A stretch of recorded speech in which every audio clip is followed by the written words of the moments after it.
Irmãos, nós vamos passar aqui para o nosso estudo. Nós temos caminhado aí nas últimas semanas, só um minutinho, eu estou olhando o texto aqui.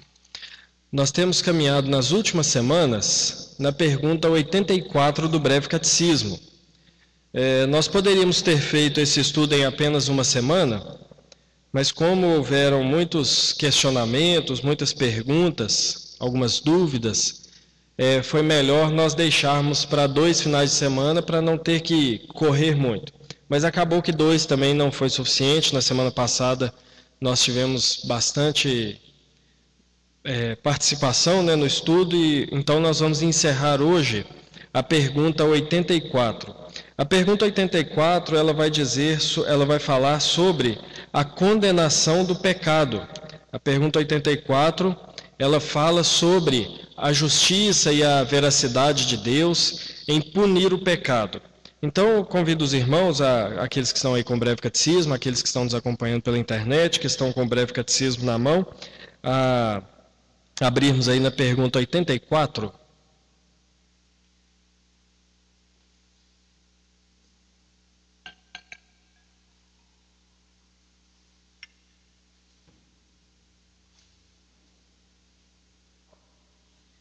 Nós vamos relembrar a pergunta, vamos relembrar a resposta e vamos dar uma passada rápida pelo que nós falamos nas 2 últimas semanas, para, se alguém não acompanhou, ficar aí inteirado dos últimos 2 estudos, que foram...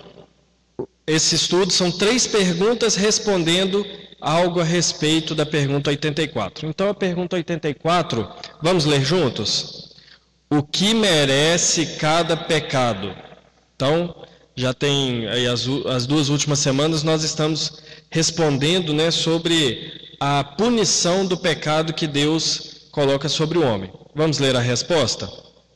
Cada pecado merece a ira e a maldição de Deus, tanto nesta vida como na vindoura. Então, todo pecado merece a ira e a maldição de Deus, tanto nesta vida como na outra, como na vida vindoura. Lembrando, irmãos, que aqueles que desejarem participar têm toda a liberdade, só levantar as mãos aí para participar, e quem está na internet pode mandar a pergunta pelo comentário do Facebook, que nós, na medida do possível, vamos respondendo aqui. Irmãos, uma breve recapitulação. Nós vimos que o mundo rejeita essa ideia de justiça e castigo desde que seja com Deus. Todo mundo gosta de experimentar justiça, todo mundo que sofre uma injustiça gosta de ver essa injustiça satisfeita, mas quando nós vamos entender que Deus também deseja isso, as pessoas têm um pouco de rejeição dessa ideia de Deus castigar. Então nós vimos isso e nós estamos tentando responder 3 perguntas sobre Deus castigar o pecado. A primeira pergunta que nós respondemos é se é justo. É justo Deus castigar o pecado? E nós entendemos, por meio de alguns textos, que Deus também pode exigir justiça. Então nós vimos Gálatas 3, Tiago 2 e Mateus 25, que é justo sim Deus punir o pecado, por vários motivos. Porque Ele é santo, porque Ele disse que o pecado seria punido com morte. Então Deus, Ele é um Deus justo, por isso é justo que haja condenação do pecado. A segunda pergunta que nós respondemos na semana passada é se é necessário. Uma coisa é justo, uma coisa é se é justo, outra coisa é se é mesmo necessário. Baseado naquela falsa ideia a respeito de Deus, de que Deus deixa passar muita coisa, que Deus passa a mão na cabeça de quem faz coisa errada, porque a sociedade faz isso, então todos pensam que Deus deveria fazer também. Tá, é até justo Deus punir o pecado, mas é mesmo necessário? Será que Ele não poderia deixar passar? Será que não é muito pesado a punição de Deus? Ele poderia dar outro jeito? E nós vimos que é necessário por quem Deus é. Então, por que Deus? Porque Deus é um Deus justo, porque Deus é um Deus santo e porque Deus é um Deus verdadeiro, é necessário a punição. Se ele prometeu, ele é justo, é necessário que ele puna. Se Deus é santo e não comunga com o pecado, então é necessário que ele puna o pecado. E ele é verdadeiro, ele disse que ele puniria o pecado, então, por ele ser verdadeiro, é necessário que ele puna o pecado. E hoje nós vamos então para a terceira e última pergunta a respeito do castigo do pecado. É verdadeiro? O que eu quero dizer com isso? Às vezes nós, temos a impressão de que esse negócio de Deus castigar pecado é meio uma conversa antiga, uma conversa antiquada. Eu vejo muitos teólogos aí, principalmente de linha mais liberal, dizendo que esse negócio de céu e inferno era uma linguagem usada na época medieval para pôr medo nas pessoas, que não tem esse negócio de céu e inferno e tudo. Mas será que é verdadeiro mesmo o juízo de Deus? Será que nós temos provas do juízo de Deus? Uma coisa é a Bíblia dizer que Deus vai castigar o pecado. Mas será que existe algo na realidade, no nosso mundo, ao redor de nós, que nós podemos olhar e perceber que, de fato, Deus vai castigar o pecado? Então, nosso estudo vai caminhar hoje tentando responder: o castigo é verdadeiro? É real? Vai acontecer mesmo? Eu gostaria de começar dizendo, irmãos, que isso fala diretamente sobre a abordagem que nós temos de acordo com as Escrituras. Porque se nós cremos que as Escrituras são verdadeiras em algumas coisas, necessariamente nós temos que crer que ela é verdadeira em outras coisas, para não dizer todas as coisas. Se nós separamos algo que a Bíblia diz, não, isso aqui é verdadeiro, isso aqui não, isso aqui está correto, isso aqui não, isso aqui vai acontecer, isso aqui não. Se nós fizermos isso, nós estamos nos colocando como juízes da palavra de Deus. Somos nós que vamos determinar o que é verdade, o que é a palavra de Deus, com os nossos critérios humanos. Por que eu estou dizendo isso? Porque se nós cremos que a Bíblia fala de céu, e se essa é a nossa grande expectativa, no mesmo lugar que fala de céu, fala de inferno. No mesmo lugar que fala de salvação, fala de perdição. O mesmo Jesus que disse que estaria eternamente com os seus e que ele estaria com eles até a consumação dos séculos, o mesmo Jesus que disse que ele voltaria depois de retornar ao Pai, é o mesmo Jesus que disse que mandaria os bodes, na ilustração que ele usa, para aquele lugar onde haveria choro e ranger de dentes. É o mesmo Jesus que diz que haveria um inferno para o diabo e os seus anjos, e onde os ímpios seriam lançados. Então, se nós cremos em umas palavras, necessariamente precisamos crer nas outras, porque a Bíblia, de fato, como nós cremos, é a palavra de Deus. Então, eu gostaria de...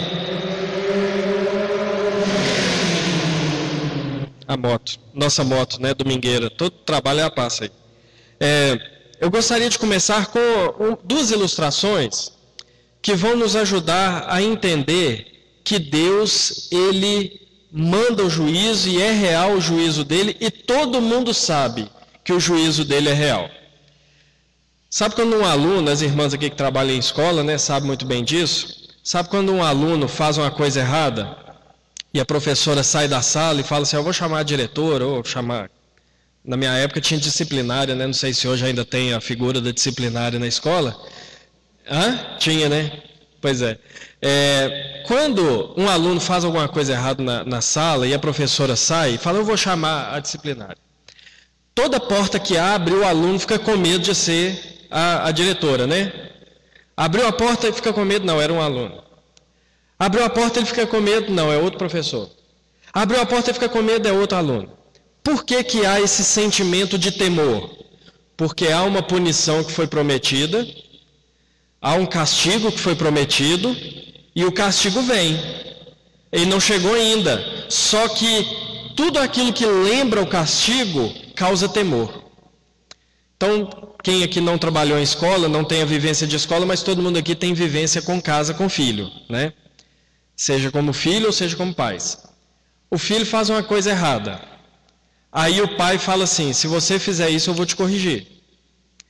Aí o filho faz, o pai vê, Tudo que o pai faz, o menino acha que já vem correção. Se o pai abaixar para pegar um negócio no chão, vai achar que vai pegar o chinelo. Se o pai chamar o menino, ô fulano, vem cá. Ele já vem assim, né? Lá em casa é assim, faz alguma coisa de errado, já não pode nem ter visto. Mas se chamou, ô fulano, já vem com o olho assim, ó. O que foi? Ah, pega aquilo ali para mim. E por que existe esse sentimento, esse medo? Porque existiu a promessa da punição, houve o ato errado, criminoso, e a punição vem.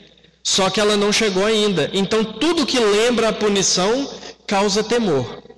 Isso, meus irmãos, acontece por causa da culpa. E por causa do sentimento de culpa. Como nós já vimos aqui, são coisas diferentes. Mas quando nós cometemos um erro, e quando nós sabemos que esse erro deve ser punido, tudo aquilo que lembra o erro nos causa temor. Tudo aquilo que nos lembra o erro causa em nós inquietação. Agora vamos levar esses dois exemplos que eu falei, que na verdade eles refletem uma realidade espiritual do ser humano pecador, vamos levar isso a um nível macro, a um nível existencial. O homem, quando ele peca contra Deus, ele sabe que ele está em pecado. E ele sabe que vem condenação. E tudo aquilo que lembra a ele a condenação que virá, causa nele temor. Vamos abrir lá em Romanos, só para nós lembrarmos aqui o que Paulo fala. Romanos capítulo 1.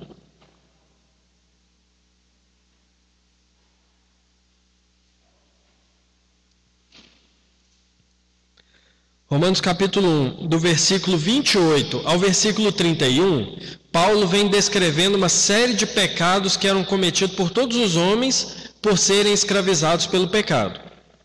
Aí o versículo 32, olha como ele encerra esse pensamento dele.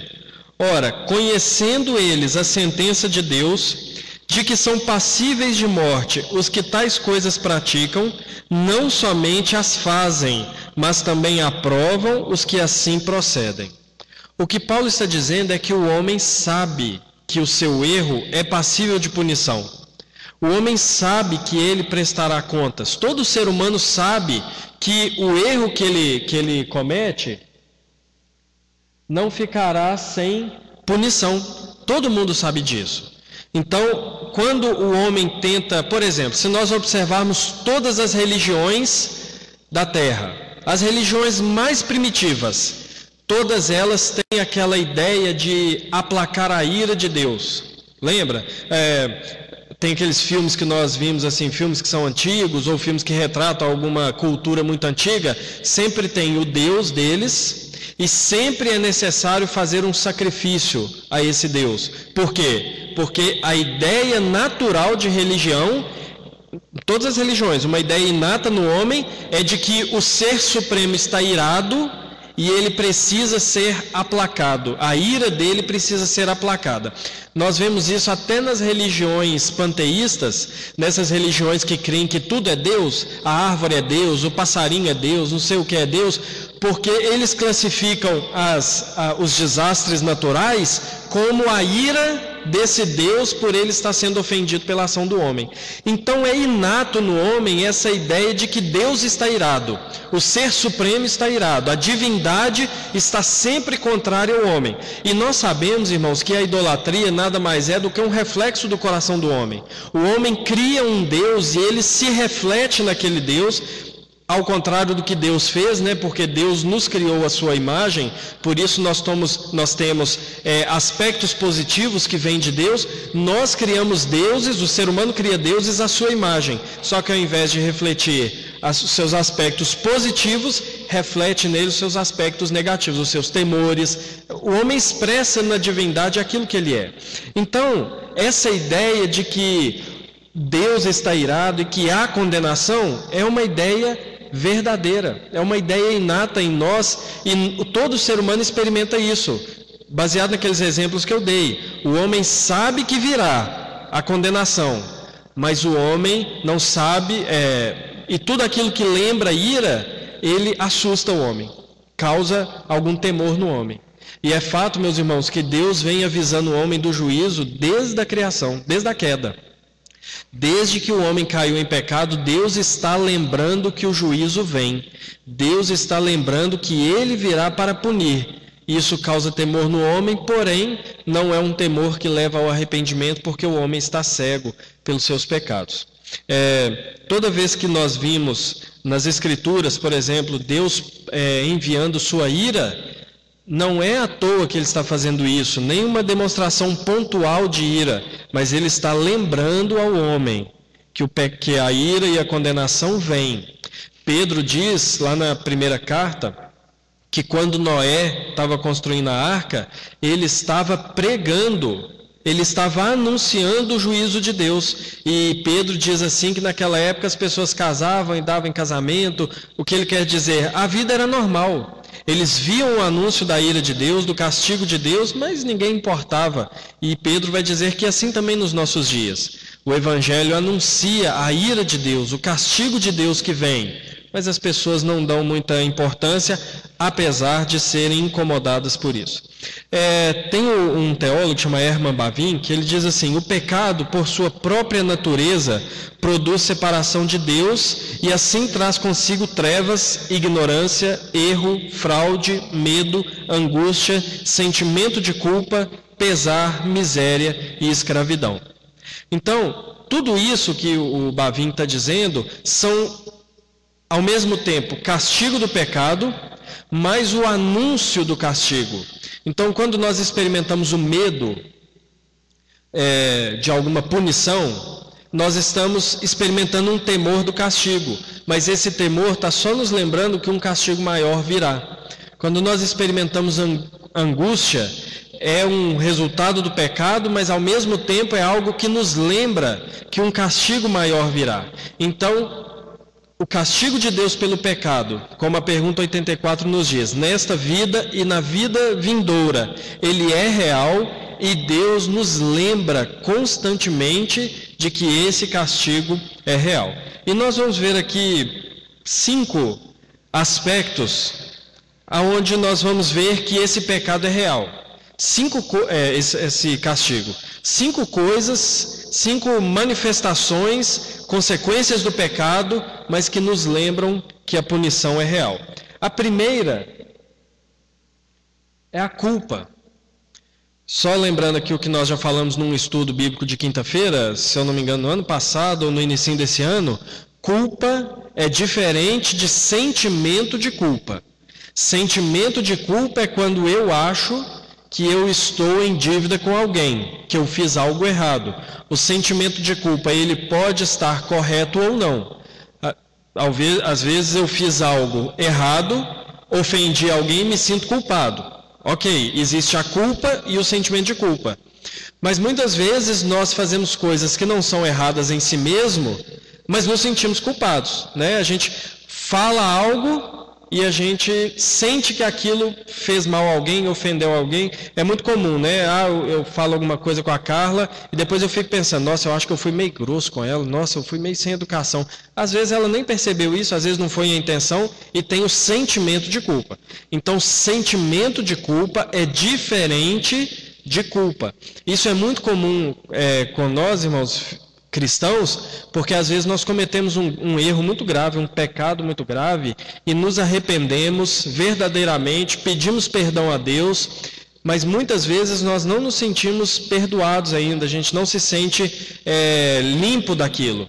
Muitas vezes a culpa nem existe mais, muitas vezes nós já fomos perdoados, mas o sentimento permanece. Então, sentimento de culpa é diferente de culpa. O que eu estou falando aqui é a culpa mesmo, que é a consequência do pecado. Culpa é a ideia de que alguém é a causa de algo que não deveria ter acontecido. Então, uma pessoa culpada de alguma coisa é uma pessoa responsável por fazer algo errado, responsável por fazer algo que não deveria ser feito. Então, por que nós somos culpados pelo pecado? O homem natural, ele é culpado do pecado porque Adão foi responsável por algo que não deveria ter acontecido. Ele fez algo errado, pecaminoso, que não deveria ter sido feito, e ele recebe, então, a responsabilidade daquele ato. Então pressupõe a ideia de que algo deve ou não ser feito.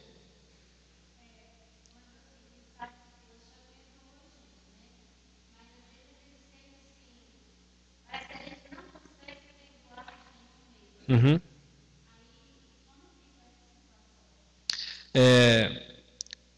Vou repetir só por causa da quem está na transmissão aqui, né? A senhora está dizendo que às vezes Deus perdoa, mas a gente não se sente perdoado, né? Isso, eu não me perdoo, né, por algo que eu fiz. Isso.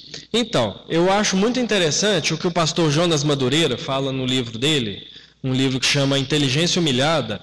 Ele vai dizer assim que é muito comum isso. Mesmo se Deus me perdoa, eu não me perdoo. Isso pode parecer humildade, quando na verdade isso é arrogância. Por quê? Porque quando nós cometemos algo errado, ainda que seja um contra o outro, o que nós ofendemos mais é Deus. Quem nós ofendemos mais é a Deus. Ele é o maior ofendido com qualquer pecado. Se eu ofender a senhora com palavras, eu estou ofendendo a senhora como pessoa, como uma igual, mas eu estou ofendendo a Deus porque Ele criou a senhora e porque Ele mandou que eu não fizesse isso. Então o maior ofendido é Ele. Quando Deus perdoa, a última instância já perdoou. Se nós falarmos assim, eu não me perdoo, eu estou me colocando mais santo do que Deus. É como se eu dissesse assim, é tão grave que até Deus santo e justo me perdoa, mas eu que sou mais santo e justo do que Ele, não vou me perdoar. Então isso pode parecer humildade, mas na verdade isso esconde arrogância. É o nosso desejo de querer ser mais santo do que Deus. Porque se Ele perdoou, Ele é o ofendido. Quando eu cometo algo contra a senhora, eu não fui ofendido. Eu ofendi a Deus. Então não tem esse negócio de eu não me perdoar. Isso é falta de compreensão do perdão de Deus e isso também pode ser arrogância, né?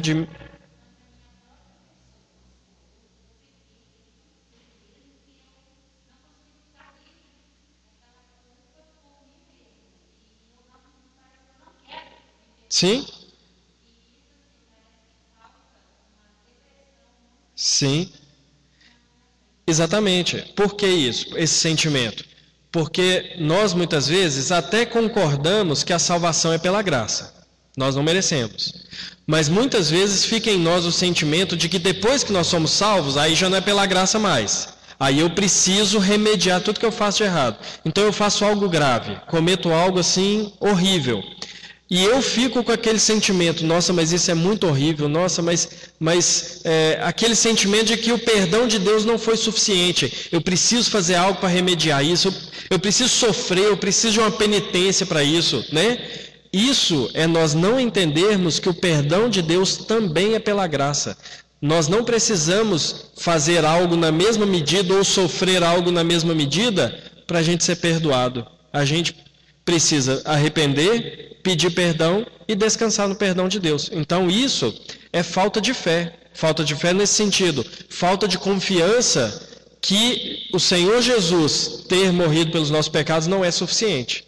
A gente não confia que é suficiente, quando na verdade é suficiente. Eu posso ter cometido o pecado que for, se eu me arrependo de fato e de verdade, e se eu confio em Jesus Cristo para perdão dos meus pecados, eu devo entender que está perdoado. Nossa, mas parece injusto. Não é injusto, porque Jesus sofreu para que ele fosse perdoado.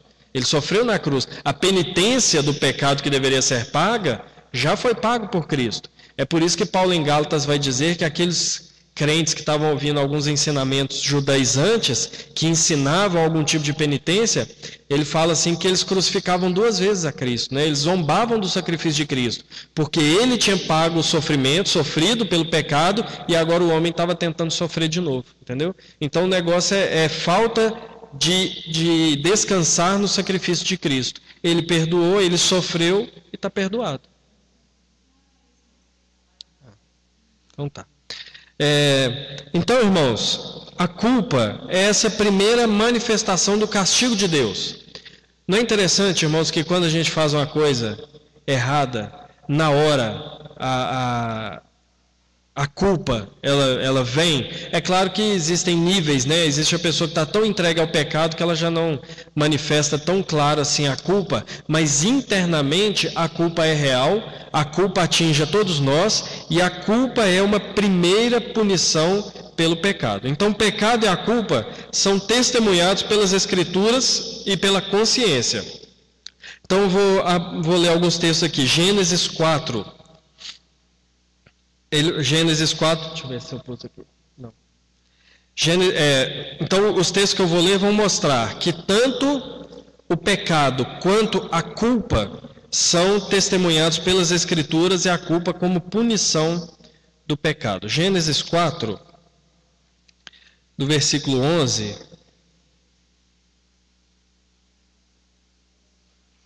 Vai dizer assim: És agora, pois, isso é Deus pronunciando castigo sobre Caim, quando ele, depois de ter matado Abel. És agora, pois, maldito sobre a terra, e cuja boca se abriu para receber de tuas mãos o sangue de teu irmão. Quando lavrares o solo, não te darás ele a sua força, serás fugitivo e errante pela terra. Então disse Caim ao Senhor: É tamanho o meu castigo que já não posso suportá-lo. Então, é muito claro quando Deus vai punir Caim pelo seu pecado, de que ele era culpado. Veja bem, nós não estamos falando aqui do sentimento de culpa, ainda que Caim experimentou esse sentimento. Mas nós estamos vendo aqui da culpa, da consequência, da responsabilidade. Então, a consequência sobre ele é dada. Você é responsável por isso e vai sofrer as consequências disso. É a mesma coisa quando Deus profere o seu castigo sobre Adão.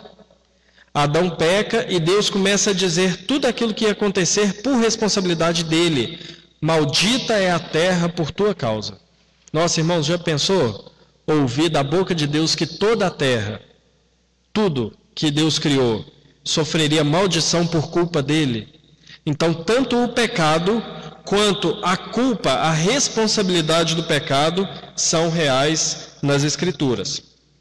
Êxodo, capítulo 34.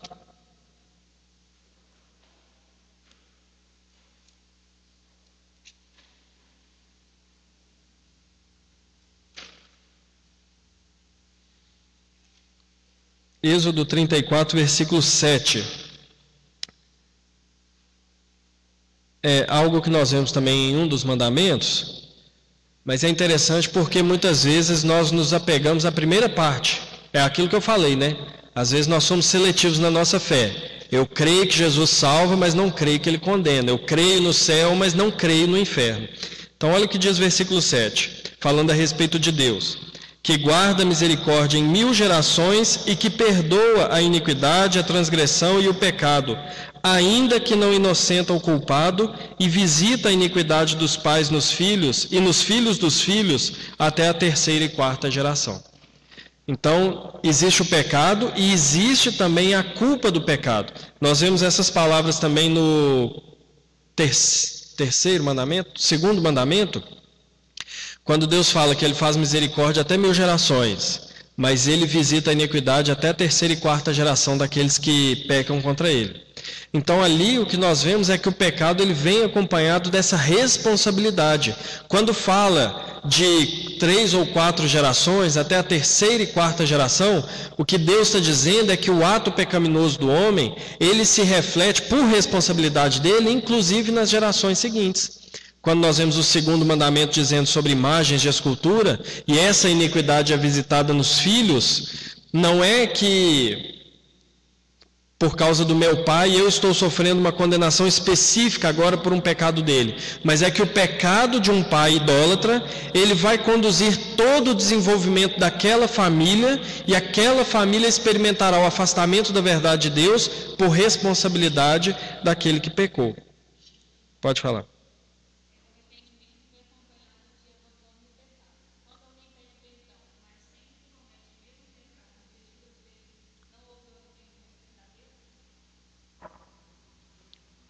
Isso aí, o Paulo está perguntando se quando a gente pede perdão, arrepende e erra de novo, se não houve um arrependimento verdadeiro no mesmo pecado. Mas É só a gente olhar para o nosso coração, porque é o que a gente faz com Deus diariamente, né? Então, é o mesmo pecado. Então, supondo eu sou um marido que se ira muito fácil por qualquer coisa. A minha personalidade, que não é justificativa, mas vamos supor. Aí eu ofendo a Camila. Pode ser que eu me arrependa sinceramente e peça perdão a Deus, a ela, mas pode ser que daqui a pouco, ainda não sendo devidamente tratado o pecado, eu erre contra ela da mesma forma, ou com os meus filhos.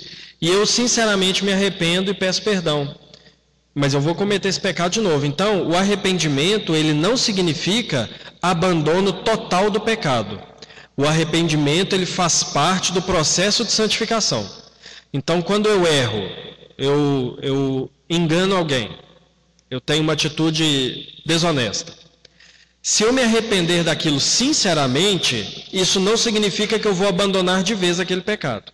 Significa que aquele arrependimento vai ser usado por Deus no meu processo de santificação. Porque numa próxima vez que eu cair nesse pecado, e se eu me arrepender de novo, eu vou me lembrar de que eu tenho cometido aquilo frequentemente e eu vou buscar em Deus a solução desse problema. Então, o arrependimento verdadeiro, ele não necessariamente significa o abandono daquele pecado. Principalmente aqueles que são muito comuns a nós. É diferente de fazer algo que é totalmente fora da minha normalidade, me arrepender profundamente, me entristecer e nunca mais cometer aquilo. Isso é uma coisa. Mas não significa que todo pecado que eu me arrepender verdadeiramente, eu vou abandoná-lo. A gente vê isso assim, muito comum em família, por exemplo, ou mesmo entre amigos, né? Ah, você arrependeu daquela vez, pediu perdão, agora está fazendo de novo. Mas nós fazemos isso, né? Nós fazemos isso com Deus, principalmente, constantemente.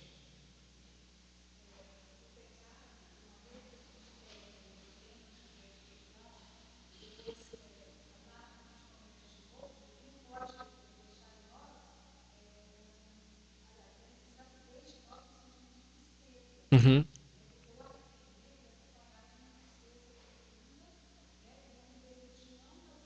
Sim, sim. Pode completar.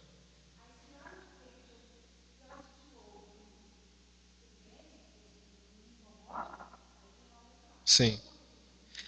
É.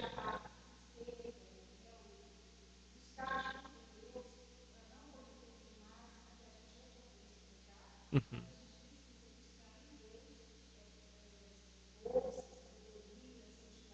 Uhum. Sim.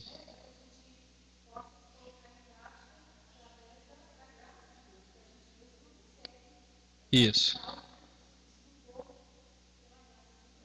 O que a Marlene está dizendo é que o arrependimento, assim, um sinal, né, talvez dele ser verdadeiro é quando nós cometemos de novo, isso causa em nós tristeza, e não é uma coisa qualquer, né? A Bíblia mesmo vai dizer que aquele que não anda nesse caminho assim de santidade, ele acaba sendo cauterizado a mente cauterizada. E aquilo não incomoda mais ele, né? O pecado não traz tristeza mais, acostumou. Exatamente. Só tem uma coisa também que nós temos que lembrar, que essa tristeza não pode ser qualquer tristeza. Porque Judas também ficou triste. Judas e Pedro ficaram tristes. Mas qual foi a diferença? Judas ficou triste por ele mesmo, talvez por entender que aquilo era algo que não fazia parte da vida dele. Ele se entristeceu por causa de uma atitude sua. Pedro se entristeceu porque contra quem ele pecou. Então, a tristeza que é fruto do arrependimento não é uma tristeza assim, nossa, mas eu não sou de fazer isso? Nossa, como que eu pude falar isso com fulano? Eu não sou de falar isso? Não, isso é remorso. A tristeza verdadeira é quando a gente entende que nós pecamos contra Deus e ofendemos a Deus. Aí, essa tristeza, ela nos conduz à santificação, ao arrependimento verdadeiro e à santificação.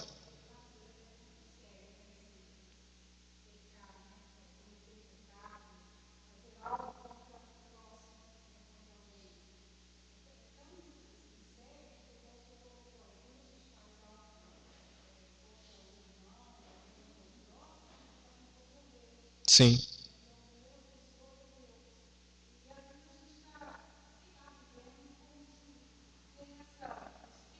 Uhum. Sim. Sim. É. Ó, é interessante porque a gente, muitas vezes, né, a gente quer servir a Deus, mas não tem disposição para servir ao próximo, esquecendo que servir ao próximo é servir a Deus. Ele mesmo disse, lá no último dia, muitos vão dizer assim, mas quando que eu fiz isso? Não, quando você fez a um desses meus pequeninos, se referindo aos seus filhos, né? Então a gente quer servir a Deus, mas não quer servir o próximo. A gente quer amar a Deus, mas não quer amar o próximo. A gente quer ter comunhão com Deus, mas a gente não quer ter comunhão com o próximo. Por isso que esse negócio de ter comunhão com Deus sem frequentar a igreja não existe. Porque não tem como ter comunhão sem ter comunhão com o próximo. Porque comunhão com Deus nós temos por meio do corpo, no qual Ele nos coloca. Hã? Pois é. Mas tem muita gente que está muito bom. E isso está errado. Né? Quem não sente falta da comunhão deve fazer uma autoavaliação muito sincera para ver se está no corpo mesmo, né? Isso é muito sério, porque vamos supor que eu estou passando aí essa pandemia 100 dias sem ter comunhão com os irmãos e eu estou adorando. Eu tenho que fazer uma autoavaliação no meu coração, porque talvez não, existe grande chance de eu não pertencer ao Senhor Jesus, porque faz parte a convivência, a comunhão. É para isso que o Senhor nos salvou. Ele nos coloca numa família. É assim que nós temos comunhão com Ele, né? Por meio do corpo de Cristo. Não da igreja instituição como mediadora, mas quando Ele nos salva, Ele nos coloca dentro de um corpo. Ele nos enxerta numa videira. Então, se a gente não sente falta disso, ou se eu ofendo meu irmão e não me sinto pesado contra Deus, tem algo errado. Porque quando eu ofendo meu irmão, eu estou ofendendo primeiramente a Deus, né?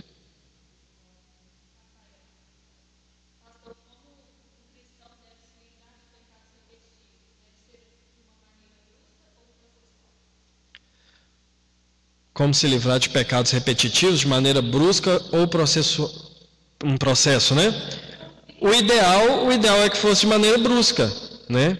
Mas a gente não consegue. Exatamente. Não, mas a Marlene está lembrando de uma palavra de Jesus aqui que houve na história da igreja quem entendeu esse texto errado. Mas é verdade, Jesus falou assim: se a tua mão te faz pecar, começa arrancando aqui o dedo, a unha, não arranca tudo de uma vez, não vai. Foi assim que ele falou? Não. Ele falou assim: arranca a mão, porque é melhor você entrar no reino do céu sem uma mão do que o corpo todo perecer no inferno. Obviamente, Jesus não estava falando para cortar a mão. Na história da igreja, houve um pai da igreja aí chamado Orígenes, que ele levou isso muito ao pé da letra. Ele achava que a mente dele era muito imoral e ele então se mutilou. Depois que ele se mutilou, ele entendeu finalmente que o pecado estava no coração e não nos membros. Então, é brusca. O nosso desejo, a nossa tentativa de abandonar o pecado deve ser brusco. Mas isso não significa que nós vamos conseguir abandonar o pecado de maneira brusca. Às vezes, o processo de santificação é isso. Como eu falei antes da personalidade, alguém que tem uma personalidade irascível, alguém que tem uma personalidade agressiva, ela vai sendo moldada pelo Espírito, mas a nossa parte é procurar ruptura com tudo aquilo que causa em nós pecado. Então, se a minha fraqueza é televisão, eu não devo ir abandonando a televisão aos poucos. Eu devo ter uma ruptura, eu devo pegar minha televisão e vender e cancelar o Netflix e pronto. Se a minha fraqueza é internet, eu não devo ir buscando uma ruptura aos poucos, eu devo buscar uma ruptura completa.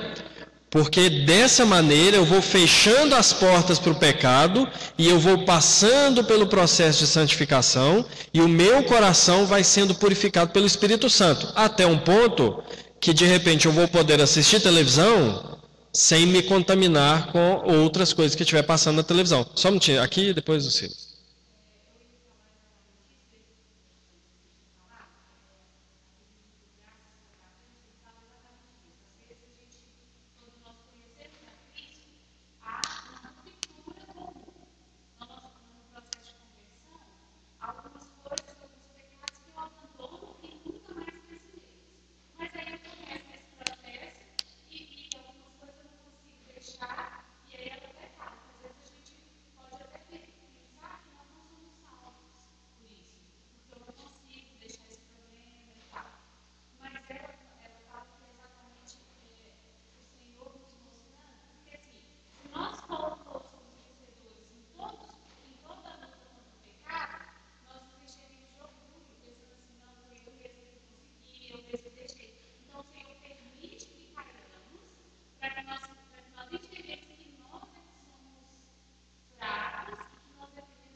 Sim.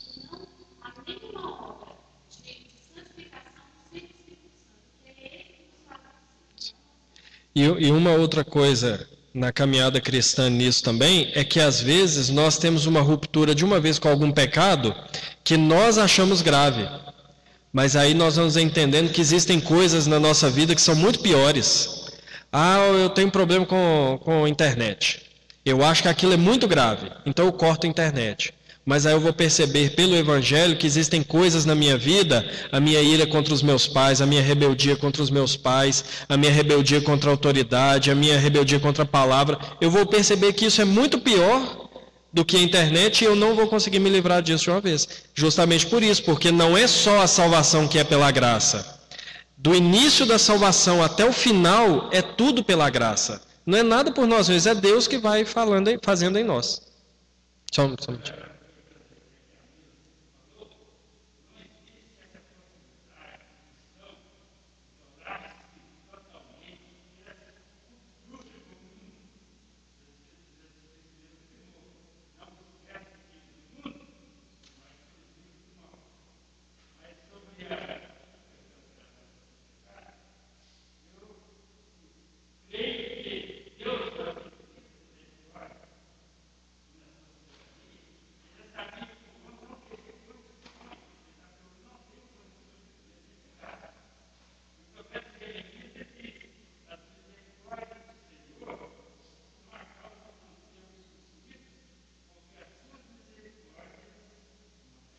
Uhum. Sim, exatamente. Olha só, lembrando o exemplo de Paulo. Vou entrar num texto aqui que muitos aí ficam lutando para definir o que é. Mas Paulo fala que Deus colocou nele um espinho na carne. Mensageiro de Satanás, para esbofeteá-lo, para que ele não se ensoberbecesse. Espinho é uma coisa que incomoda, que machuca. E carne, no sentido, no Novo Testamento, ele tem ou a ideia em alguns textos, a ideia de fragilidade moral, e em alguns textos, a ideia de fragilidade espiritual. Então, Paulo pode estar dizendo assim, Deus colocou algo que vai me lembrar que eu sou finito, que eu sou existencialmente limitado. Eu não acho que seja isso, eu pessoalmente, porque ele está falando de coisas espirituais, de revelações que Deus deu a ele, de coisas sublimes que ele ouviu da boca do próprio Senhor Jesus, mas que ele tem um espinho na carne que lembra a ele que a grandeza não é dele. Então, para mim, naquele texto, ele está falando de fraqueza moral. Olha bem, eu não estou querendo dizer que Paulo vivia em prática de pecado oculto, não é isso que eu estou querendo dizer. Eu estou querendo dizer que, para mim, aquele texto ensina que Paulo era constantemente lembrado de que ele era um pecador. Entendeu? Para mim, aliás, o texto diz que o próprio Senhor permitiu que Satanás o lembrasse constantemente de que moralmente, que espiritualmente ele era limitado. Ele não era um super-homem, ele não era um super-crente. Entendeu? Então é isso mesmo, Deus permite. É o que Deus fez com Jó. É o que Deus fez com Abraão, né?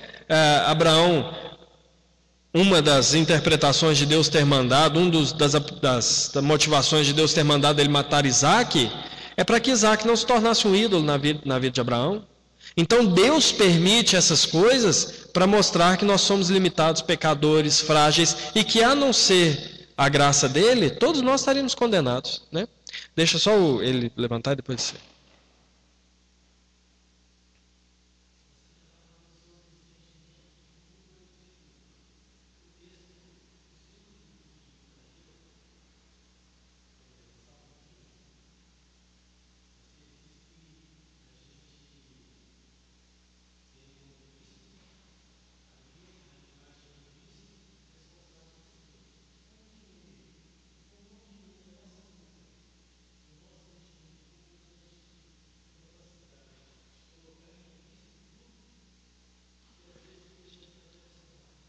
Então, mas aí que eu estou falando, a diferença de culpa e sentimento de culpa. Porque a culpa nós não conseguimos tirar, de maneira alguma. Cristo tirou a culpa na cruz. Então, quando ele morre na cruz por nós, nós não somos culpados mais. Olha que loucura isso. Por isso que Paulo vai dizer que o Evangelho é loucura. Porque quando Cristo morre na cruz e nós cremos nele, nós não temos culpa nenhuma. Ou seja, nós não temos nada a ser punidos por aquilo.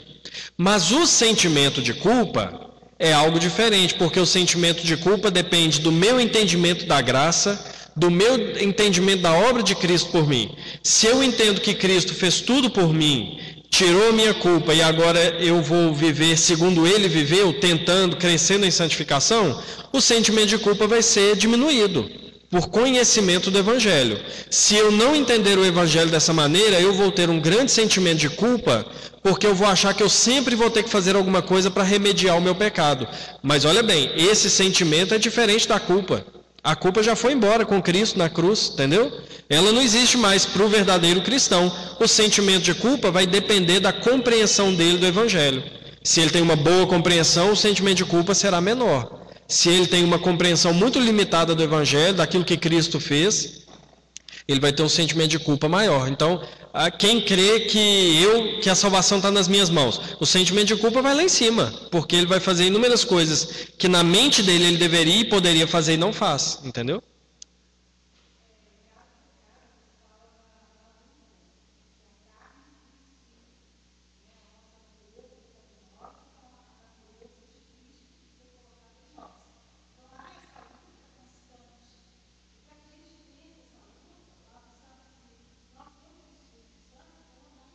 Sim. Sim.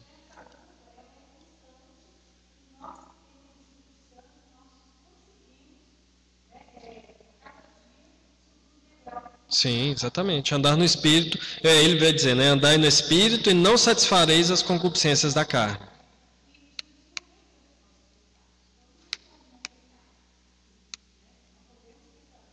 Sim.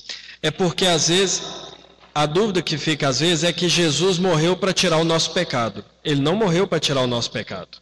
Ele morreu para tirar a culpa do nosso pecado. A culpa ele eliminou de uma vez por todas, o pecado não.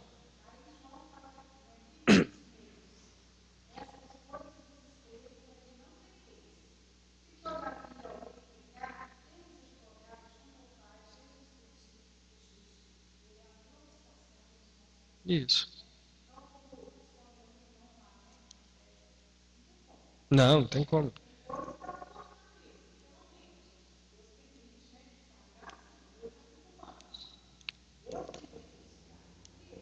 Uhum.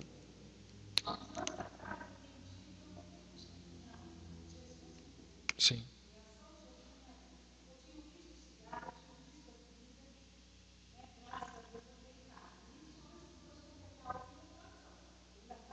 Sim, sim.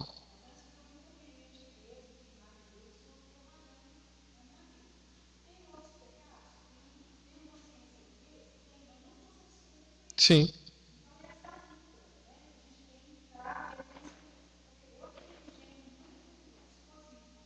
Uhum. Sim. Isso. E é essa luta, né?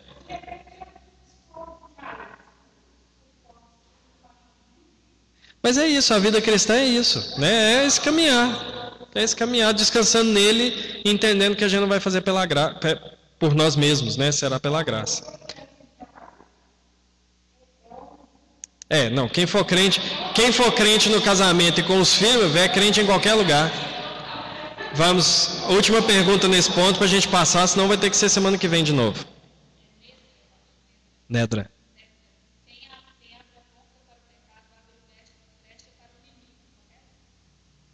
Sim, sim.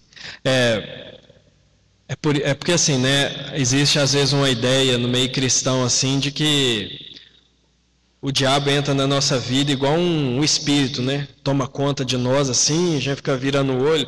O diabo ele começa a agir na vida do ser humano por meio do pecado. Do pecado. Então, e nós sofremos tentações do diabo constantemente. À medida que nós vamos cedendo espaço ao pecado, nós vamos ceder espaço para que o diabo tenha mais força para nos influenciar pelo pecado. Né? Então eu começo com uma má companhia, e eu vou ser tentado a uma má conversação, e eu vou ser tentado a um mau ambiente, e eu vou ser tentado a um mau comportamento, e eu vou ser tentado a um vício. Se eu corto a má companhia lá no início, todos esses pecados eu vou ser tentado, mas de maneira muito menor, porque eu não vou estar no meio dos ambientes propícios. Mas se eu cedo aqui, se eu cedo aqui, se eu cedo aqui, isso vai abrindo uma liberdade para o diabo tentar de maneira muito mais forte e de uma maneira que nós teremos menos força para resistir, porque nós vamos nos afastando do Evangelho, né? Então é isso mesmo. Um abismo chama outro abismo. Abrir brecha para o pecado é abrir brecha para que o diabo tenha maior poder de nos tentar e nos influenciar pelo pecado, exatamente, está correto. Então vamos lá, irmãos. O primeiro, a culpa, então, ela já é uma punição do pecado. Quando Adão pecou, a culpa veio para todo mundo, então ninguém pode falar que é inocente. Ninguém pode chegar diante de Deus e falar assim, eu não tenho culpa de nada. A culpa é uma consequência direta do pecado. Uma segunda consequência, mas olha bem, e lembra o que eu falei no início, todas essas punições pelo pecado estão nos lembrando de que virá uma punição final. Então a culpa nos lembra. Por que eu tenho culpa? Porque eu sei que Deus vai cobrar isso de mim. Por que quando o filho faz uma coisa errada contra o pai, ele tem culpa? Porque o pai vai cobrar dele. Então o homem tem a culpa e tem o sentimento de culpa, de saber que Deus vai punir o pecado. Segundo é a corrupção. Nós não vamos ler o texto aqui só por causa do tempo, mas Gênesis 3, Deus diz a Adão, maldita toda a terra pelo pecado, por sua culpa. Então, uma punição que Deus envia por causa do pecado é a maldição sobre toda a terra, toda corrupção no homem e na criação. Então, se eu olho para todo mundo e eu vejo o mal ali, se eu vejo a corrupção ali, se eu vejo a presença da corrupção nos homens, na natureza, se eu vejo isso, está claro que alguma coisa futura virá também. Oi? Não, eu não entendi. É o vírus, é uma corrupção, não é? É uma corrupção do gênero humano, é uma corrupção da natureza, é uma corrupção do sistema imunológico, sei lá como é que funciona essas coisas de vírus, é uma corrupção total causada pelo quê? Pelo pecado, é uma corrupção financeira, né? Gente aproveitando disso para ganhar dinheiro, gente aproveitando disso para se promover, gente aproveitando disso para dominar os outros, isso é uma corrupção generalizada, e isso é já uma condenação do pecado. Agora, imagina se não vem coisa pior. Eu estava conversando com a avó da Camila anteontem, né?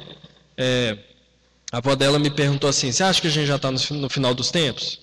Eu falei com ela assim, eu acho que a gente está mais próximo, mas vai ficar muito pior ainda. Tá ruim, mas tá bom, não tá? Tá ruim, mas tá bom, vamos falar a verdade. Tá ruim, mas tá bom. Mas vai ficar só ruim, não para os crentes, né? Vai ficar só ruim, vai ficar pior. E isso é um anúncio do juízo. Quando a gente olha para Sodoma e Gomorra, aquilo ali não é a ira final de Deus, não. É só um aviso. Quando a gente olha para o dilúvio, é só um aviso. Quando Jesus morre na cruz e a terra se torna em trevas e há terremotos, aquilo ali é só um aviso do que vai acontecer. Então toda demonstração de ira de Deus é só um aviso. E a corrupção de todas as coisas é um aviso daquilo que virá. Em terceiro... Muito, mas Deus avisa... Mas Deus avisa, Pedro também vai dizer que Deus não deixa, se eu não me engano é Pedro mesmo, não sei se eu estou confundindo, Deus não deixa sem testemunho de si. Ele não passa despercebido. Nossa, vivi aqui 70 anos, nunca vi nada que me pudesse lembrar um juízo.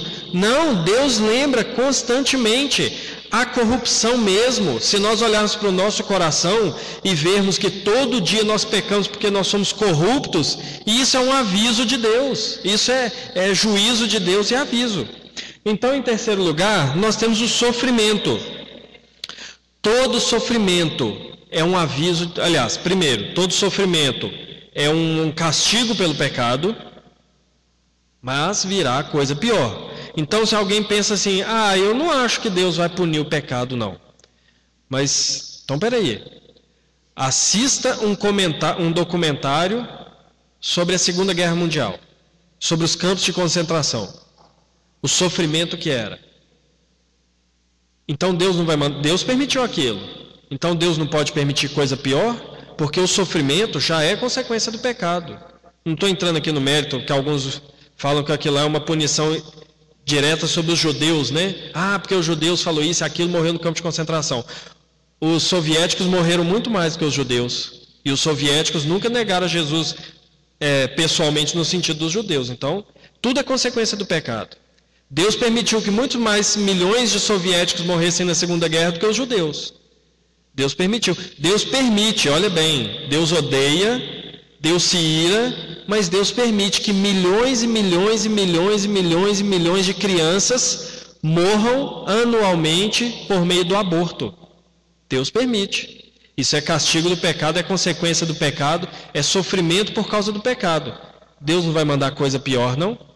Então Deus permite que um médico pratique 200 abortos no ano, Deus não vai punir esse médico, não? É injusto? Não é verdadeiro? É claro que é. Então, o sofrimento, como nós vemos, em todas as áreas que nós experimentamos, familiar, pessoal, espiritual, tudo isso é culpa do pecado. Tudo isso é resultado do pecado. Mas tudo isso também avisa que virá algo pior. Tudo isso está anunciando que virá sofrimento pior.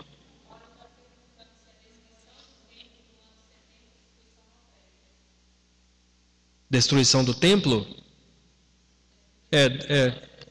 A destruição do templo no ano 70 foi uma prévia. Assim, quando o templo foi destruído, ele foi um cumprimento, né, de promessas a respeito do templo. Ele foi uma demonstração também de juízo, mas por causa do pecado.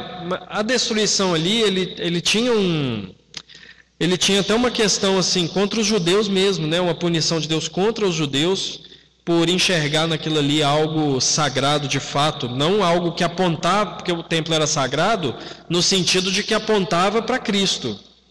Depois que ele apontou e Cristo veio, tudo o templo perdeu completamente seu sentido espiritual. Não de reunião dos crentes e tudo, mas o seu sentido de presença de Deus se perdeu.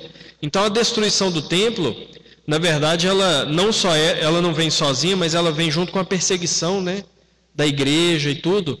E é um anúncio também. Mas não que a igreja cristã estava sendo perseguida por causa de pecado. É só uma demonstração da pecaminosidade do ser humano. Porque tem isso também. A igreja ser perseguida não é resultado do pecado dela. Ah, a igreja está em pecado, por isso está acontecendo isso. Aliás, é o contrário. Quanto mais santa a igreja decidir viver, mais perseguição ela vai experimentar. Então, ali é uma demonstração da consequência do pecado, mas não do pecado da igreja. A demonstração da rebeldia do homem contra Deus. A rebeldia do homem contra tudo aquilo que se chama de Deus. Pode falar.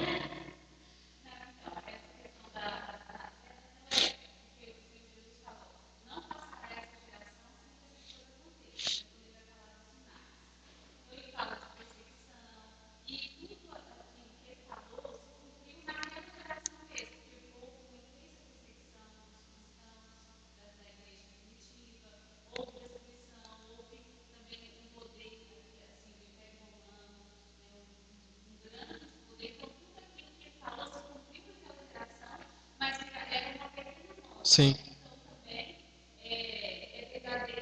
Sim.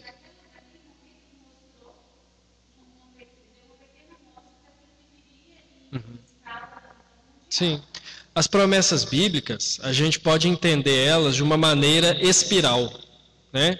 Espiral crescente. Porque se a gente pensa num círculo, a gente dá a volta e sempre passa no mesmo ponto, né? Mas se a gente pensar numa espiral, a gente dá a volta, passa ali, mas sobe um nível, né? E a espiral vai subindo. Então, as promessas bíblicas, elas sempre são uma espiral crescente. Elas passam em alguns aspectos iguais, mas sempre aumentando. Assim com Jesus, por exemplo. A promessa da vinda do Messias, ela foi uma espiral crescente. Lá em Gênesis 3,15 há a promessa. Mas depois vem o rei, que está prometendo um rei perfeito. Vem o sacerdote, está prometendo um sacerdote perfeito. Vem os profetas, vem o templo. Aquilo ali está mostrando tudo que o Messias seria, até que ele venha, de maneira esplendorosa. Assim também as promessas de castigo. A perseguição vem com os discípulos, vem com a igreja e vem na história. É uma espiral que vai se repetindo, mas vai se tornando maior. O anticristo. O anticristo, quando João fala de anticristo, ele não está falando só de uma pessoa que viria, mas demonstrações de um sentimento anticristão. Por isso que a Confissão de Fé, lá de 1643, vai dizer que o Papa era a personificação do anticristo. Ali não é o entendimento necessário de que a pessoa, a figura do Papa era o anticristo, mas que as decisões da cadeira papal naquele momento refletiam o sentimento anticristão de tomar o lugar de Cristo. Então isso vai se repetir na história da igreja até que venha o anticristo, né? Então, essas coisas vão se repetindo em Jesus, o sermão profético, né? Virá sofrimento, virá perseguição, virá isso, virá aquilo. E veio. Só que vem, vai vindo, vem mais, até que se torne de maneira completa. Até que se torne assim um divisor de águas. Só os crentes e os não crentes. No sentido assim de todos serão perseguidos, né? Os crentes. A senhora ia falar?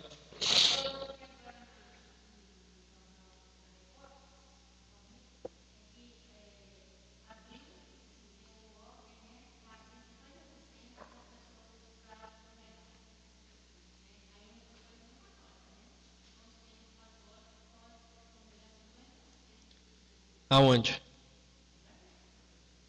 Tudo? Ah, então, parar de fazer lista e vão encher a igreja aqui. Aham. Sim. Isso tudo é manifestação muitas coisas que a igreja vai experimentar, né? Muita gente antigamente falava assim que queria que viesse perseguição, né? Para que a igreja se tornasse pura. Mas o caminho é o inverso. A igreja tem que se tornar pura. Aí, como consequência, vai vir perseguição. Porque a igreja evangélica do jeito que está no Brasil, não vem perseguição não, ué. Não precisa. Não precisa. Está tudo muito bom para o inimigo, né? Estou falando de modo geral. Está tudo muito... Perseguir para quê? Acabar com a igreja do jeito que está hoje, vai ser ruim para o diabo, ué. Então a igreja, primeiro, ela precisa... A igreja não é que ela tem que procurar perseguição. A igreja precisa procurar uma vida santa. Um dos resultados disso será a perseguição. Mas o outro resultado é nós percebermos de maneira muito clara sermos guardados pelo Senhor Jesus também. Porque não é que o diabo é mais forte que Cristo, não. É só o cumprimento das promessas, né? Irmãos, vamos lá. Sofrimento, morte. A morte é uma consequência do pecado, uma consequência direta do pecado. E a morte, quer anúncio mais claro de que virá algo pior do que a morte? A morte é uma consequência que todo mundo vai experimentar, todo mundo experimenta a morte espiritual, todo mundo vai experimentar a morte física, da morte espiritual os crentes são ressurretos pelo Senhor, e muitos vão experimentar a morte eterna. A morte é consequência do pecado, mas ela também é um anúncio do juízo de Deus. Então, quando se olha para a morte, percebe-se claramente que o juízo de Deus é verdadeiro, que a nossa pergunta aqui é responder se é verdadeiro, né? Sabe aquele negócio de Deus julgar o pecado é verdadeiro? Ué, Deus mandou a culpa, Deus mandou a corrupção, Deus manda o sofrimento e Deus manda a morte. Será que o resultado final ele não vai mandar, não? Será que até aqui a Bíblia é verdadeira e o resto não? Mas essas consequências são, como eu falei naquela ilustração lá do início, é o pai falando alguma coisa que lembra o filho que virá um castigo. É Deus anunciando o castigo. E o domínio de Satanás. Quando eu falo de domínio de Satanás aqui, eu estou pensando na Bíblia quando diz que o mundo jaz no maligno. Meus irmãos, o mundo, o sistema mundano, quando eu falo de domínio de Satanás, obviamente que eu estou sujeitando o domínio de Satanás ao próprio Senhor, mas o mundo é dominado pelo mal. O mundo é dominado pelo mal, né? Quando nós vemos aí notícias... Nossa, como que o aborto tem se tornado generalizado, como que as questões LGBTs têm se tornado generalizada, como que, menos os países islâmicos, né, que lá eles não lutam por direito, não. Como que outras coisas tão cruéis, como que decisões autoritárias têm se tornado tão comuns, é porque o mundo está no maligno. O mundo jaz no maligno. O mundo está sob domínio de Satanás. Um domínio limitado, um domínio debaixo da soberania de Deus, mas está dominado por causa do pecado. Isso é o anúncio de que a ira vindoura vem. A ira vindoura vem. Então, todas essas coisas nos mostram que o castigo pelo pecado, ele é verdadeiro. Ele virá com toda certeza. Então, irmãos, sim?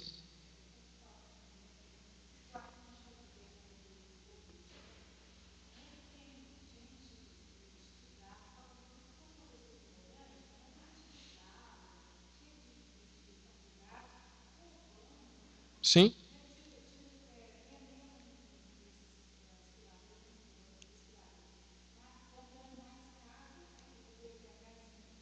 Sim. Sim. É a demonstração não é a demonstração de uma necessidade da pessoa, roubar por necessidade, é roubar porque é ladrão, né? Aquele Sérgio Cabral que foi governador lá do Rio, ele roubou tanto que por fim ele estava comprando joia, porque não tinha mais o que fazer com o dinheiro, nem como esconder o dinheiro, estava comprando joia e ouro. Então, não é roubar, é claro, roubar por necessidade também é errado, né? Roubar é errado. Mas é uma demonstração da perversidade humana. Não é porque está roubando porque está precisando, está roubando porque é ladrão. Está roubando porque a índole é má, porque é bandido, né? Então, e nós temos a demonstração da perversidade humana aos nossos olhos diariamente, né? Da corrupção. E muitos ainda perguntam, não, esse negócio de inferno não existe não, de punição, Deus é Pai. Então, irmãos, por que é tão estranho para as pessoas hoje, quando nós falamos de juízo de Deus? Porque as pessoas não amam a Deus e por isso não amam a justiça de Deus. Por que eu quero ser tratado com justiça? Porque eu me amo. Então eu acho que eu devo ser tratado com justiça. Por que eu não amo a justiça de Deus? Porque eu não amo a Deus. É por isso que nós, que amamos a Deus, ainda que saibamos e conheçamos pessoas que foram para o inferno, a gente não acha Deus injusto. Porque a gente ama a Deus. E se a gente ama a Deus, a gente ama a justiça de Deus. Tem alguns que falam assim que na vida eterna nós não vamos lembrar do fulano, porque não era crente. Vamos sim.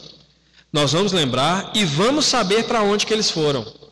Mas nós não vamos nos entristecer com isso, no sentido de chorar por isso, porque nós vamos amar tanto a Deus e vamos ter um conhecimento tão grande da justiça de Deus, que nós vamos tão somente entender que foi justo. E pronto. Então o amor a Deus é um amor à justiça. E se não há punição do erro, não há Deus. Meus irmãos, se a gente achar que não existe inferno, a gente pode largar o evangelho para lá. Porque também não há céu. Hã? Exatamente. Quem crê que não existe inferno, o cristianismo está com um grave problema estrutural, porque também não há céu, não há santidade de Deus, não há justiça de Deus, não há nada. Se não há inferno, Deus não existe. Pode falar.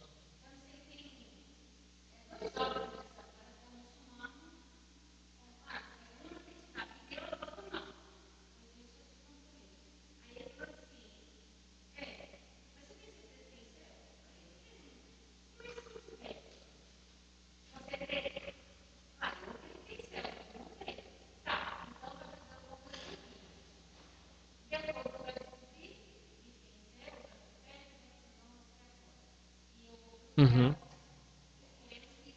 Sim. Teve um físico, não sei se era físico, matemático, não sei, na história aí, que era cristão, Blaise Pascal, muito conhecido, e ele era cristão.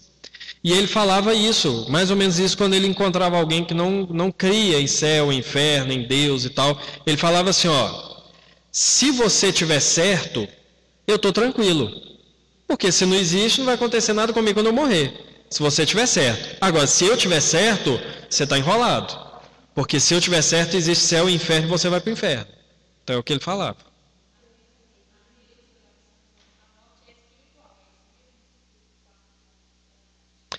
Tá, a consequência, a Neuza está perguntando se a morte, como consequência do pecado, é morte espiritual.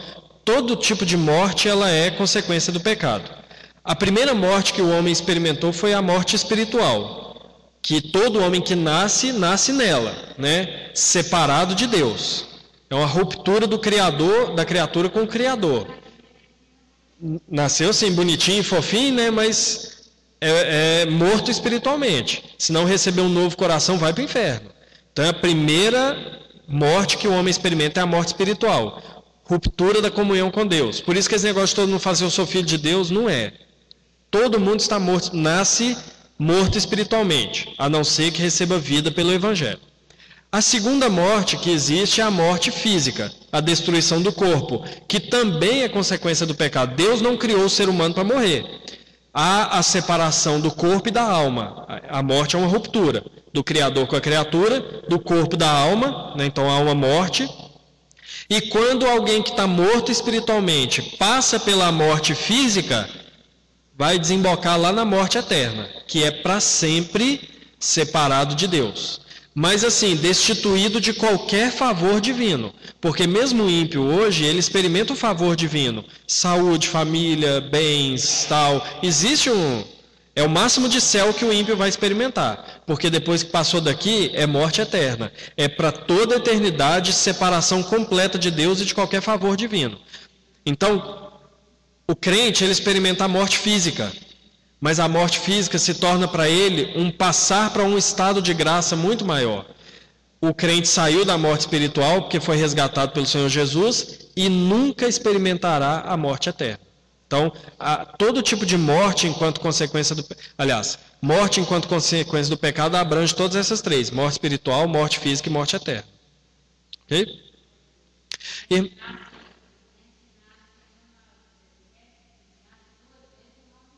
Exatamente. Nasce duas vezes. Nasce duas vezes, mas é porque nasce morto, né? Espiritualmente falando, nós somos natimorto, né? Nós nascemos mortos. Tem um pastor que chama Woody Bauchan. Ele fala assim que, quando ele fala a respeito de criança, né? Ele fala assim que ainda bem que Deus fez eles nascer pequenos, senão eles matavam a gente. Porque já nasce escravo do pecado. E ele falou assim que ainda bem que eles nascem adoráveis, senão a gente matava eles. Irmãos, mais alguma questão, alguma dúvida? Senão nós já vamos caminhar para o encerramento. Sim?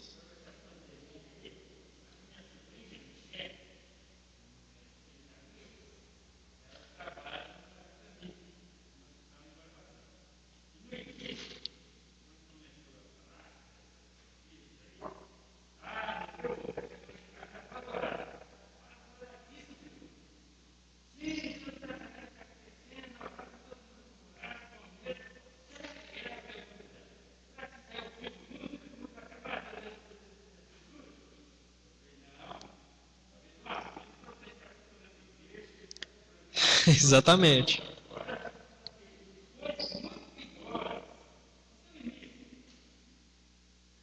Não, isso aí é isso mesmo, é só um anúncio, é só igual quando Deus mandou permitiu aquelas pragas na Europa nos séculos passados, que não tinha remédio direito, não tinha conhecimento científico direito, que matava milhões de pessoas, aquilo não era o final dos tempos, não era só um aviso.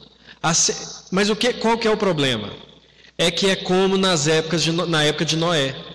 Deus está anunciando, Deus está dizendo, o juízo vem, mas as pessoas estão vivendo, como diz Pedro, né, casando-se e dando-se em casamento. Ou seja, a vida continua, tudo normal. Hã? Sim, exatamente. Então o castigo vem e o povo está achando que está tudo tranquilo, mas uma hora Deus...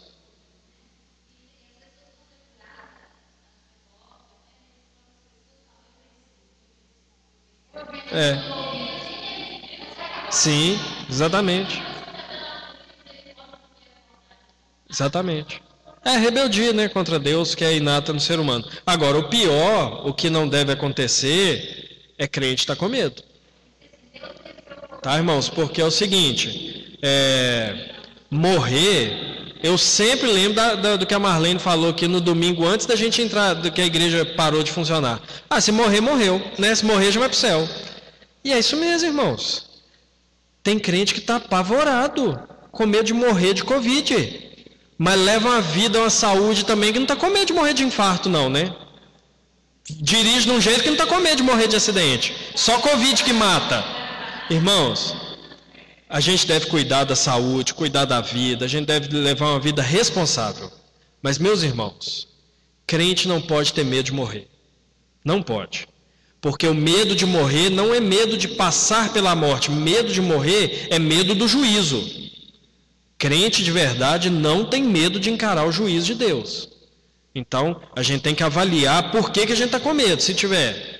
Se é receio de sofrer, se é receio, ou se é receio do juízo, de encontrar com o juízo.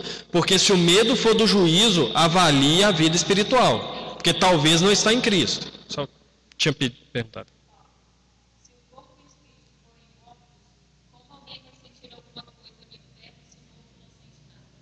Não, mas o espírito não morre, né? O que morre, o Paulo está perguntando se corpo e alma morrem, como que alguém vai sofrer no inferno sendo que morto não sente? Primeiro que o espírito não morre. O espírito é a parte que nós recebemos por sermos a imagem de Deus, e o espírito, a alma, ela é imortal. Por isso que a Bíblia diz que quando a gente morre, o corpo morre, a alma não morre, a alma volta para Deus que o deu. Então, a alma não morre. Segundo, que os ímpios também serão ressuscitados. Não é só crente que vai ressuscitar. O ímpio também vai ressuscitar, só que para a condenação. Os crentes ressuscitarão para a vida eterna, e os ímpios ressuscitarão para a morte eterna. Né? Então, haverá sim sofrimento, e muito, e muito.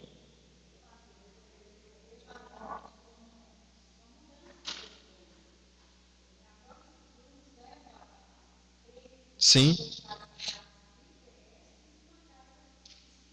Sim.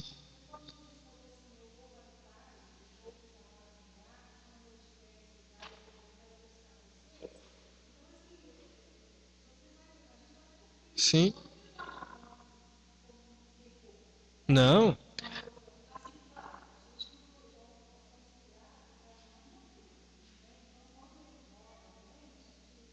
A gente sofre, né? Sim. Marlene, isso. Eu ouvi algo de um amigo meu, há uns anos atrás, ele se dizia ateu. Ele não era muito ateu não, porque tinha um terror danado de Deus, mas ele dizia que era ateu. Ele falou um negócio uma vez que eu achei impressionante, assim, como que o homem sabe que existe algo depois? Ele falou assim, que um dos momentos mais, eu não lembro o termo que ele usou, mas assim, ele quis dizer um dos momentos mais especiais ou mais diferentes da vida do homem é morrer. Nas palavras dele, ele falou assim, porque ali naquele momento em que sua vida acaba, você vai passar para o outro lado, não sei que outro lado que ele estava pensando, sendo ateu, né? Você vai passar para o outro lado, você vai fechar o olho num lugar e abrir no outro. Agora vamos trazer essa mesma afirmação para o nosso lado que conhecemos a verdade. Imagina a morte. Tá, a gente está sofrendo com dor, falta de ar, sei lá o que a gente está sofrendo, está queimando. Mas a gente, é aquele momento que a gente vai fechar o olho aqui, Marlene, mas não é para saber se a gente está certo ou não. É com expectativa, porque a gente sabe que a gente está certo. Porque é o Espírito Santo que testifica. Imagina alguém que está na fogueira, lá na igreja primitiva, na fogueira, sendo morto. A pessoa está queimando ali, mas a expectativa dela, nossa, é agora que eu vou encontrar com Jesus. Agora que eu, sabe, é especial demais. Eu lembro do Russell Shedd, pastor que morreu em 2017, se eu não me engano. Não lembro, ele morreu no mesmo dia do Fidel Castro. Né? Um foi direto para o céu, um foi direto para o inferno. Hã? Não, só pode ser, né? Não, mas não sei, né? Deus pode ter sido gracioso com o Fidel, né? Mas o Russell Shedd, ele morreu, ele estava com câncer. Nos últimos dias de vida, ele falou assim, que ele sentia dores terríveis, que ele jamais imaginou esse nível de dor podia existir, mas que essas dores lembravam a ele de que era como se ele estivesse tendo a raiz arrancada desse mundo aqui para entrar no outro. Então ele tinha muita expectativa. E é a expectativa que deve existir em nós.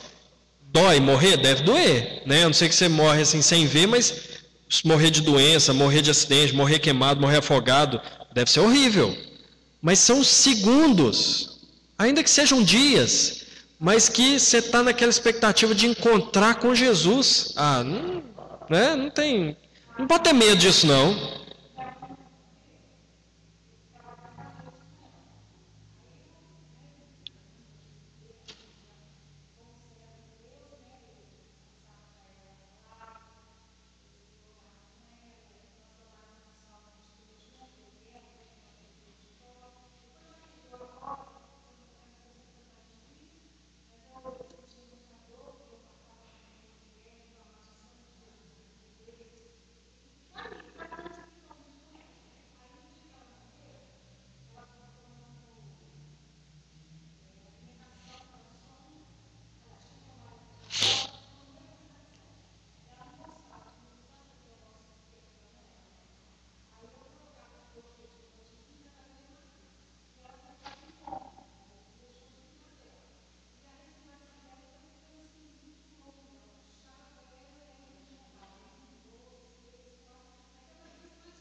Uhum.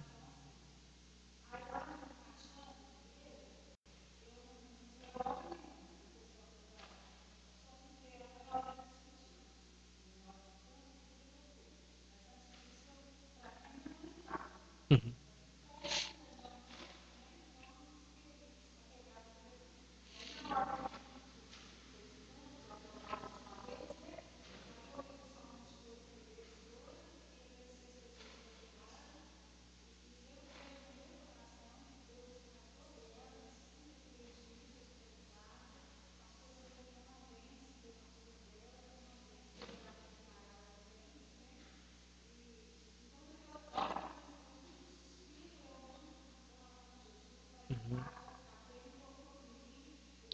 Uhum.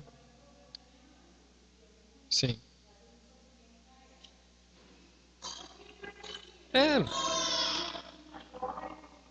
É, não, com dor ou sem dor, vai ficar melhor, né? Para quem estiver em Cristo. Para quem não estiver em Cristo, luta para respirar mesmo, porque vai ficar pior. É melhor confiar em Jesus para a salvação antes de experimentar a morte. Irmãos, vamos orar para a gente encerrar. Vamos colocar de pé quem está aqui na igreja. Lembrando que hoje nós temos culto às 17 e às 19. E para quem está nos acompanhando pela internet, será transmitido o culto às 19, também para os nossos irmãos lá de São João del Rei. Então vamos orar, encerrando assim a escola dominical. Senhor, muito obrigado por esse dia, por essa manhã, pelo tempo que nós podemos passar aqui juntos, ó Deus, diante da Tua palavra. Nós sabemos, ó Deus, que é muito pesado, é muito difícil às vezes entender o juízo e falar da ira e do castigo do Senhor. Mas, ó Deus, nós nos sentimos felizes porque o Senhor, por amor a nós, não poupou esse castigo do Seu Filho Jesus Cristo em nosso lugar. Nós louvamos ao Senhor sabendo que é totalmente pela graça e não por algo em nós. Que o Senhor nos dê essa convicção, ó Deus, dia a dia. Nos abençoe no restante desse dia, tudo que fizermos, seja para o Senhor e para a glória do Senhor. É a nossa oração em nome de Jesus. Amém.